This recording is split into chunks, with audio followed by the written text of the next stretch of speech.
Good morning, everyone. Today we are going to talk about how to drive more local leads with SEO.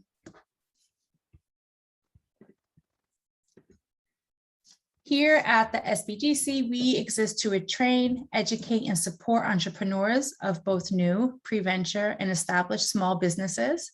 We're positioned within the nationwide network of SBDCs. We offer resources, key connections at the state and national level, workshops, and online and in-person support that equips us to help Ocean State entrepreneurs reach the next level of growth. So what is local SEO? So SEO stands for search engine optimization.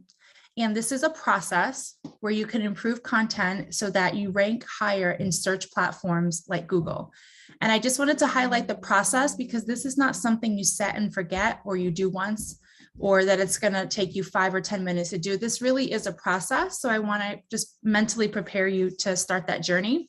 And local SEO is about optimizing all of your content and pages so your page appears higher in the local search engine results pages, which are called the SERPs.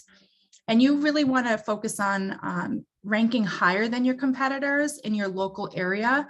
And the good thing about local SEO is that it's much easier to rank locally than it is nationally because these SERPs or search engine results are really hyper-focused on a small area. So like by neighborhood or location. So you really have an opportunity to boost your on-page performance with these small tips I'm going to share. Why is local SEO important? And local SEO is extremely important because it helps customers find the business in their area. So if you are a local coffee shop or a restaurant, or if you have a service, people are normally searching for something within their neighborhood or where they're at. If they're out for the day in another city or town and they're looking for something quickly, they're going to be searching for something in a very localized area. They're looking for products near them. And this is particularly prominent in service industries. So like I said, the food service, even lifestyle service, car washes, dry cleaning, plumbing, those types of services. I gave some examples here: plumbers, construction, dining, laundry, car wash. The list really goes on and on. The big exclusion here is if you have a service that is not a local service. So if you sell, say you have like a nationwide course, or if you do something more nationwide, you can still tap into some of the local SEO, but the priorities are going to be a little bit different for a smaller local business versus a larger national chain. And local SEO just makes it easier for customers to find what they need. This is always customer focused. You want to give your customers the best experience, and Google rewards you when you make the experience for your customers as easy and smooth as possible. And do you need local SEO? Well, if you have a local service area or you have a storefront and you're looking for ways to optimize your local presence, not only with your foot traffic, but also your online presence. And if you have a business where walk-ins are welcome, you definitely need SEO. And if you want to show up on the top of these search engine result pages, it's time to look into a local SEO strategy. And if your business is local and you're not worried about a national presence, you definitely need SEO. And if you're looking for people, if you have a product or service that people are looking to be found for right now, and you want to be found, then it's definitely worth looking into a local SEO strategy. So let's talk about creating this local strategy. First, let's go over some stats. 76% of all local search-ins that happen on a phone result within a store visit within 1 day. So think about that. These are more impulse searches. It's not 76% of the time, it's not people looking to plan things very far out in advance. Some exceptions are if people are looking for like dining reservations or something that they might need like in a few days. But local SEO definitely still plays a part in that as well. 68% of all online experiences start with a search engine. Just think about how you're currently using the internet and how you're finding the products and services you need in your day-to-day life. And less than 1% of searchers ever go to the second page of search results. When you visit Google or Bing or Yahoo, whatever your search provider is, DuckDuckGo, do you ever go to the second page of the results? Or do you just try a different search term or a different keyword? That is the reason that we like to optimize for local SEO, because 99% of searches stop on page 1. And Google owns 80% of the traffic share. So if you can only focus on one platform, Google is the place to invest your time. And 46% of all searches have local intent. So most people are not searching for nationwide solutions. Most people's problems are very localized, and more than half reflect that in the local search intent. So I want to invite you to take a new way to look at SEO. If you have taken any of my webinars in the past, or if we've worked one-on-one, you know I'm always talking about having a customer-centered business, right? Like everything you do, all of your processes, all of your systems, your flow of your store, everything is always customer-centered, because at the end of the day, the way we keep and retain customers is to keep them happy and to give them what they need so they keep coming back. So I want you to think of local SEO as a form of customer service. Begin with the user in mind and think about how you want to be found, how you want people to connect with you, and how you want people to choose your local business over someone else. And these online efforts allow you to become a household name in the communities that you serve. When people have a great experience, you become sort of like a neighborhood icon. People start referring you and your name starts buzzing. So this goes far beyond just your online presence. And in order to start this relationship, you as the business owner, you have to take the first step. You are courting your ideal customers, and you want to make sure that you start that journey off strong. And this is your responsibility as a business owner. So we're going to talk about the number one thing, well, maybe number 1 and 2 are consistency and tracking. I'm always talking about tracking, but we're going to focus on consistency right here. And that is the 3 vital aspects that you need to be focused on is your name, address, and phone number. It's also called the NAP. And you want to make sure that you have the correct NAP for all of your listings, every single place online. So that means your name, address, and phone number have to be consistent every single place you're posting your information. That includes your website, that includes directories, that includes social media, that includes every single place you have your name, address, and phone number listed. Everything has to be identical. And there's a couple of reasons. One is that it's a poor user experience if customers are seeing lots of variation of your name, address, and phone number are spread across the internet. Number 2, Google rewards you for this consistency because Google can't always tell the difference between a company and CO. They can't always tell the difference between street and ST. So I gave some examples here below. The My Fancy Plumbing Company versus My Fancy Plumbing Co. Google sees those as 2 different businesses. So if there's inconsistency in your name and anywhere across the internet, it's time to do an audit and correct those. The same thing with your address. You want to make sure if you're going to do a full street name like STREET, you want to make sure you do that across the board. Same with Boulevard, Road, Court, all of them. You want your address identical. Also with your website, if you're going to include the www or the HTTPS / you want to make sure that's consistent everywhere you're posting your website online. And your phone number, you want to make sure you have dashes or hyphens versus the dots, because Google is not going to be able to register those dots as a phone number. And so when people are searching, they're just going to overlook you. So you want to make sure every single thing is consistent. And I know I'm saying this over and over again, create a spreadsheet, write everything down. So that way, when you're implementing your name, address, and phone number into these spaces, you can copy and paste and just be sure there's no user error. I'm going to take a pause for some questions if we have any. So far, we don't have any, but if someone thinks of one right now, you can speak up or put one in the chat.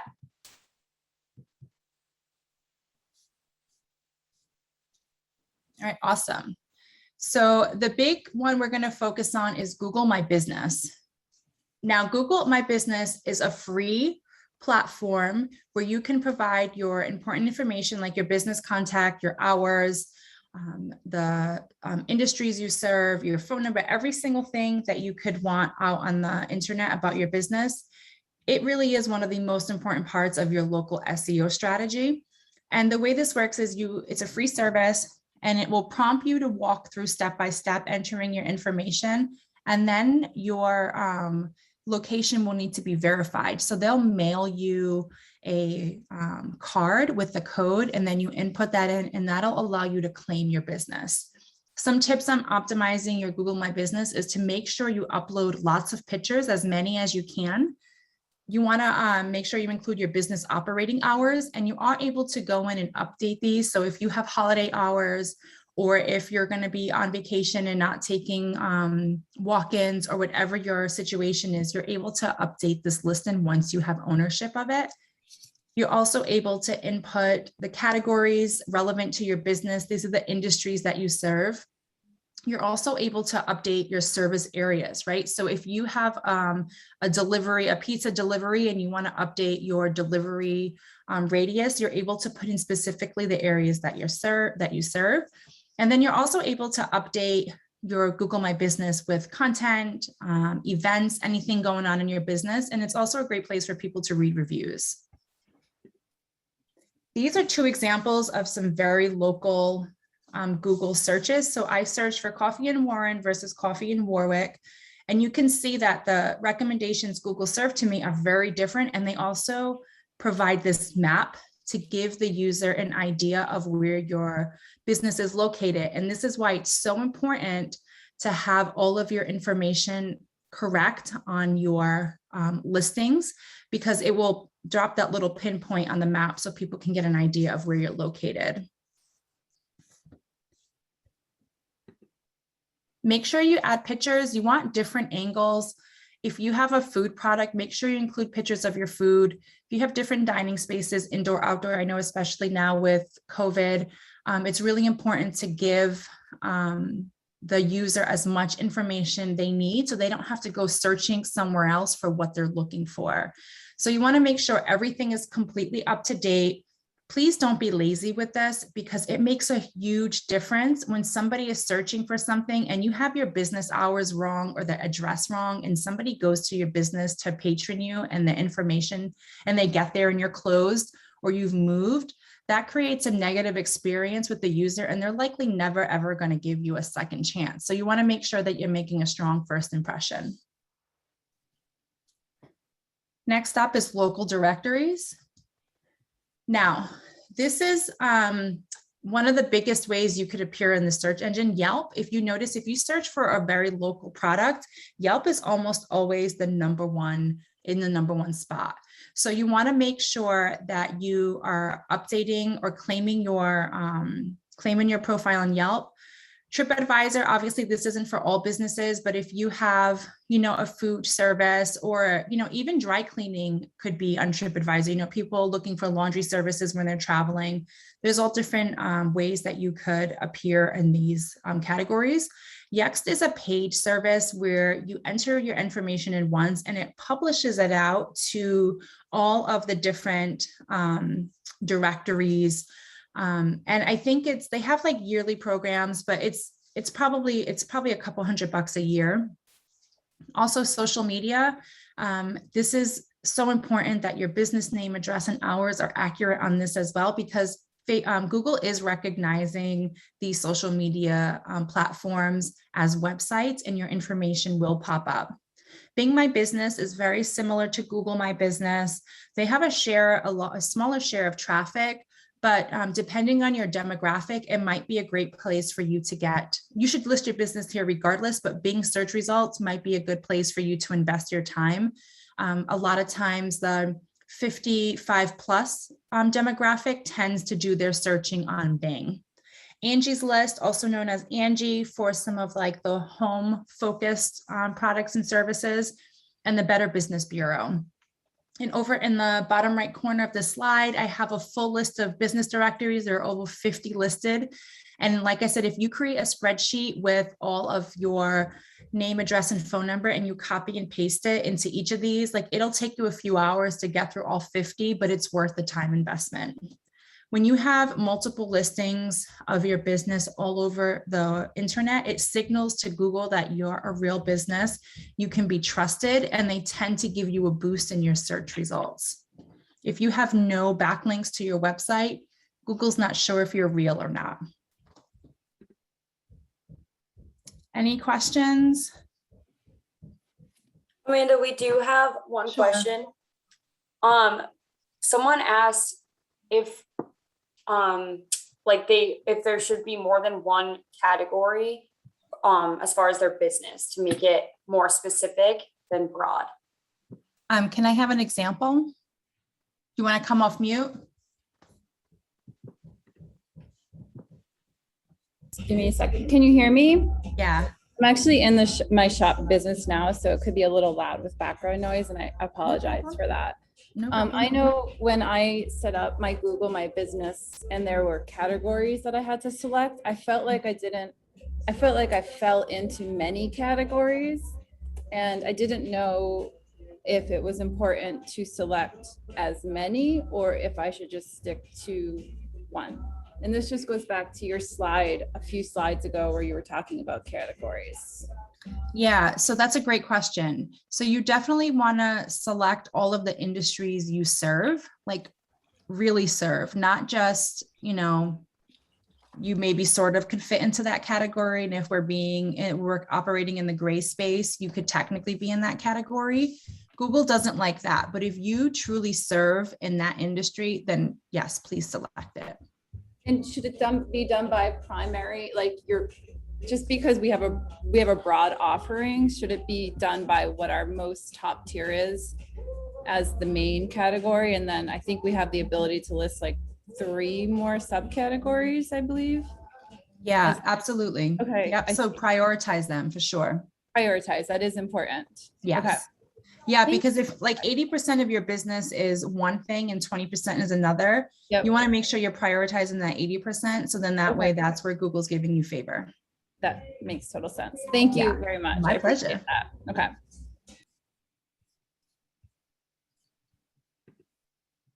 All right, so now we're going to move into creating a winning keyword strategy.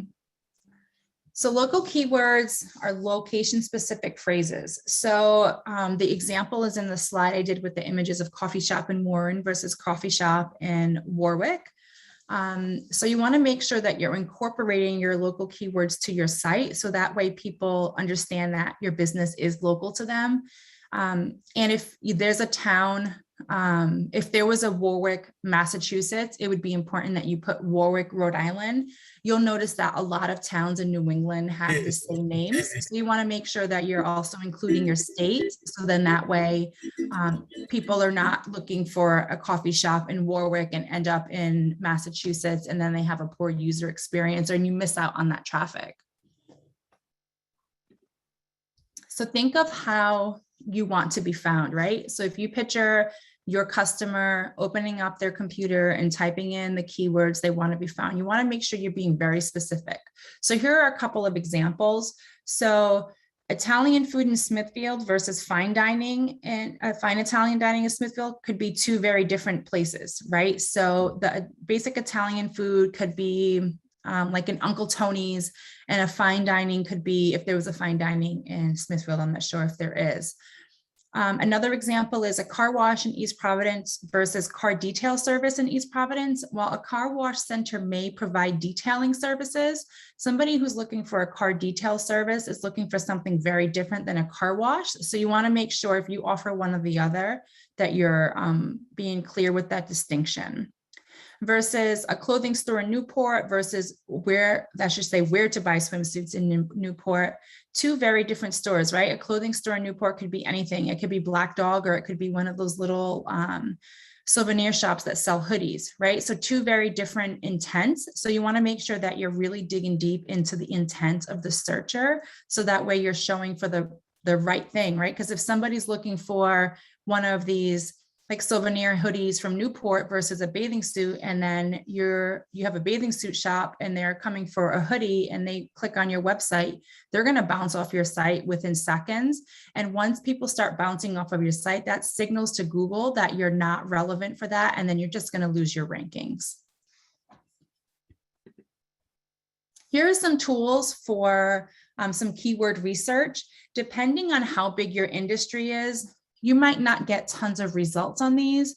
For example, like a coffee shop in, Warren, their search volume is going to be very different than, say, a coffee shop in New York City. So I just want you to go into this with realistic expectations, but kind of use these tools to get an idea of how people are searching for you. Google Trend is great for this because you could see the different ways people are searching. And then SpyFu is another one. That one, I believe, has a paid component. They give you like a few free searches, but then there's a paid component. But just, even if you just open up Google and start to type in, that little box that drops down will give you some ideas on how people are searching for the keywords you enter. Another huge component to your local SEO is managing your reviews. You want to be sure to respond to both. 92% of users trust recommendations over a brand. Why is that? Because it's people like you, people like your ideal customer who have gone and experienced your product or service, and they're giving honest feedback.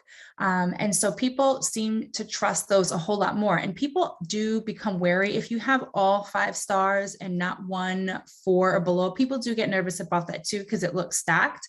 But people really are looking for what they feel are real life recommendations for your brand or service. And you want to make sure you're managing these, even the good ones. So take time to respond to them. And if you get a positive review, acknowledge that, thank them. And then, you want to thank them for coming to your establishment. You want to thank them for taking the time to write a review. And it shows your audience that you're listening. And it also signals to Google that your business is active. So you want to make sure that you're taking the time to go in and manage your reviews. And for businesses that have like a ton of reviews, don't get overwhelmed. Even if you're popping in there periodically and going in and responding, that's always good practice. And we want to talk about handling negative reviews. We all know the customer isn't always right. Some people just love to complain. They complain about complaining. But if you're noticing a consistent trend in your reviews and you're seeing the same people mention the same things over and over again, it's time to take a deeper look into your business, into your product or to your service. You might need to do some training within your business. You really want to take those seriously. Apologize and reconcile. You don't necessarily have to say in and come in, and get free whatever, but you do want to reconcile that because it costs 5 times more to acquire a new customer than retain a customer. And we all know word of mouth. We have all firsthand got a review so bad from someone that we have decided to never review that establishment on our own. We all have those stories where we just know someone who had such a bad experience that you're not even going to bother investing your money there. So you want to make sure that you're taking the time, tune in, and you want to make sure that you're listening to your customer, because if they're telling you something's wrong and you're brushing it under the rug, you're not going to be in business forever. That's just, a fact of the matter. People have so many choices at their fingertips. You want to make sure that you're giving the best experience possible so they continue to not only refer you, but to continue to buy from you. And they're more likely to invest more dollars in your business. We'll take a pause for some questions. Amanda, we don't have any in the chat, but if anyone has others, please let me know.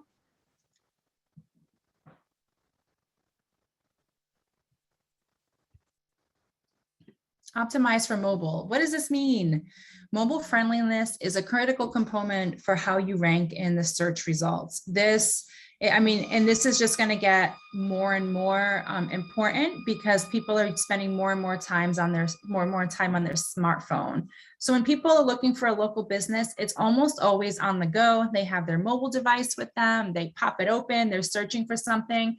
And if they're not getting a mobile friendly site, they're likely to bounce from you and just go to your competitor. If they're looking for a place to have a quick lunch and your website's taking 10 seconds to load, they're not going to give you that time. They are just going to be able to pop off and go somewhere else. And Google takes this site, this mobile version of your website, they have recently pushed out a mobile first initiative where they want your site to be faster on mobile than it is on desktop. So you always want to make sure everything you do is mobile centered, or you're just not going to rank in the search results or not rank well. And how do you do this, right? How do you test this? The best way is to integrate a responsive design, and almost all the website builders have this. If you have custom HTML, custom CMS, you could ask your web developer to do this for you. But almost all of like the WordPress, Wix, Weebly, Squarespace, Shopify, almost all of them have this. And this responsive design just allows your website to be adaptable to the size of the screen. So you don't have to format it for just one, because we all know like these iPhones and Androids come in like 87 million sizes. So this mobile responsiveness automatically formats everything so it fits to the device. And this lends to a positive experience, and they're likely to stay on your site longer. And if you're curious if your site is mobile friendly, I have a link to a free tool here. All you have to do is click on that, enter in your web address, and it'll pop up and tell you. And here's an example. I just tested the keyword explorer from Moz that's in a previous slide, the link, and it'll pop up and it'll tell you this friend is mobile. And if it isn't, then it'll give you all of the reasons that it's not and things for you to work on. And it'll even show you a little snapshot of what your website looks like on the phone. Zoom, let's talk about page speed. Page speed is a direct ranking factor in how your website appears in search results. If you have a slow page, the search engines can't crawl your page as quickly, and they're likely to not ever get through all of your pages. And it just negatively affects your indexation, which is where your site ranks. It's also important to user experiences. How many of you have tried to load a website and it took too long and you left before it even finished loading? And we've all had an experience where like you really wanted to either patron that business or get some information from a business, but it took so long that you left, you didn't bother, you went and found your information somewhere else. And this affects your conversions. Like if somebody is not able to get the information they need in under 2 seconds, they're going to leave your website. So if your website's taking a ton of time to load, they're going to leave. You're going to notice your bounce rate. You're going to notice that people never make it past the first page because they're not able to get what they need quickly. And if you're trying to figure out where you land on the site speed, I put a link here for the GT metrics, and same thing with the mobile friendliness. You pop it into your website, into the little search thing, and then it'll give you a grade, performance, structure. It'll tell you how quickly your website is loading, and it'll give you everything you need to make some decisions on how to optimize. So you want to also create content. If you have just the shell of a website where there's no information on there, you're not going to rank in Google. Google loves content. Content is king. They love when you're giving out information. So you want to make sure that when you're publishing content that is super high quality and original. And while you're using keywords, just don't keyword stuff. And keyword stuffing is when you repeat your same keyword over and over and over again. There was a time where that worked. Probably like 10 or 11 years ago, it was very common to keyword stuff and to have all of these, what they used to do, like they would put in a piece of content and they would have these auto generators that would like reword everything with the same keywords. Google quickly cracked down on that, and those things just don't work anymore. So if you have the best pizza in Rhode Island, make sure you're writing your content on your pages that reflects that and that it sounds natural. Because if it's written for the search engine, Google can tell and they don't like it. But if it's written for your end user, you gain brownie points and your ranking is boosted. And if you're not sure what type of stuff to post, make sure you have a very strong about section, and then make sure you're also including either case studies if you have a service or results, customer success stories. Those all help on boosting your content, because every page is indexed on your site, and Google takes the collective results from how all of your pages index, and that gives you either brownie points or it demotes you, and that will determine where you appear in the search engine. So you really want to make sure you're checking all of these boxes, and it'll boost your search engine result, which is your SERPs. So we're going to talk very briefly about on-page SEO. We have done presentations on more in-depth SEO in the past. So if you're looking for something more advanced, I recommend you go rewatch one of those webinars. But there's some critical things you should be doing on every page on your website currently for local SEO. So you always want to do the basics. You never want to skip any of these. And this is a marketing technique to help you optimize each individual page or landing page on your website to give you a better ranking. Some of the things that include is to have your full keyword in their URL. So if if you have an about section, or if you have something local, then have your website / pizza in Rhode Island pizza, or something that has your full keyword in the URL.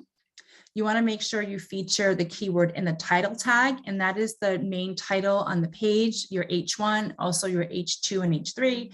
You want to keep your keywords short and concise. You don't want to have big run-on sentences.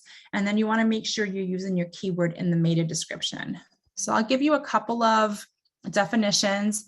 The title tag is the title or topic of each page. So this is like the biggest font you have on your page. It's usually bolded. This is your title tag or H1.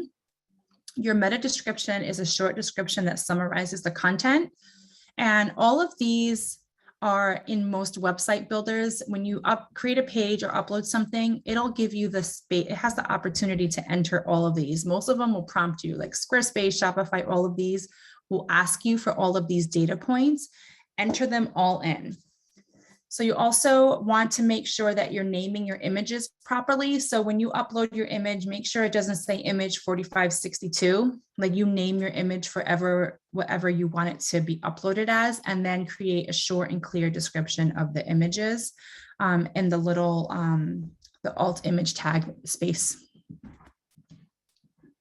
As I said, most website builders have this capability. Most of them have these advanced features.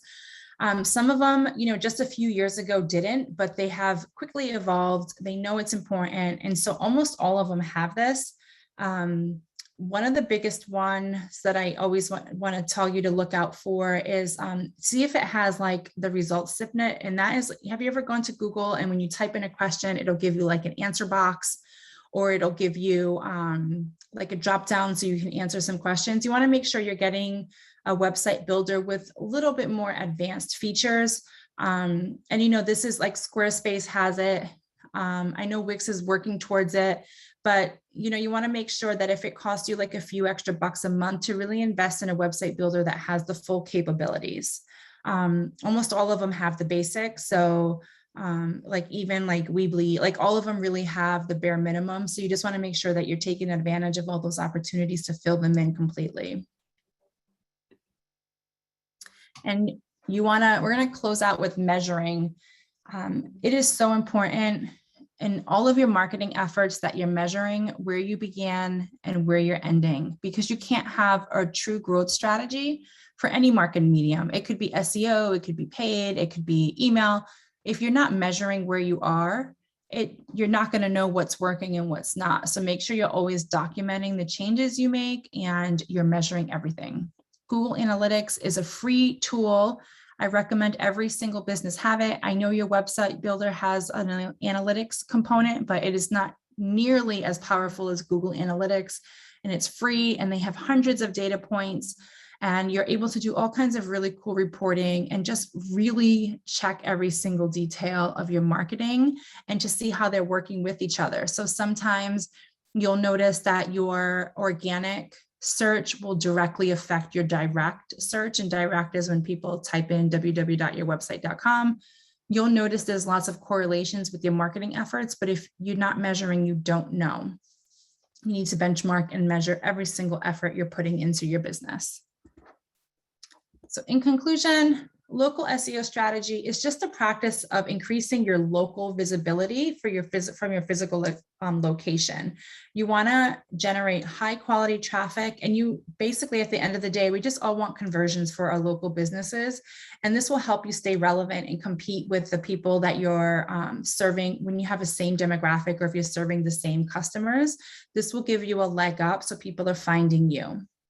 And focus on the basics. Don't rush them. I know it seems like a lot of work to enter in a title tag and a meta tag and an alt tag, but really take your time and do these because their effects are long and hard.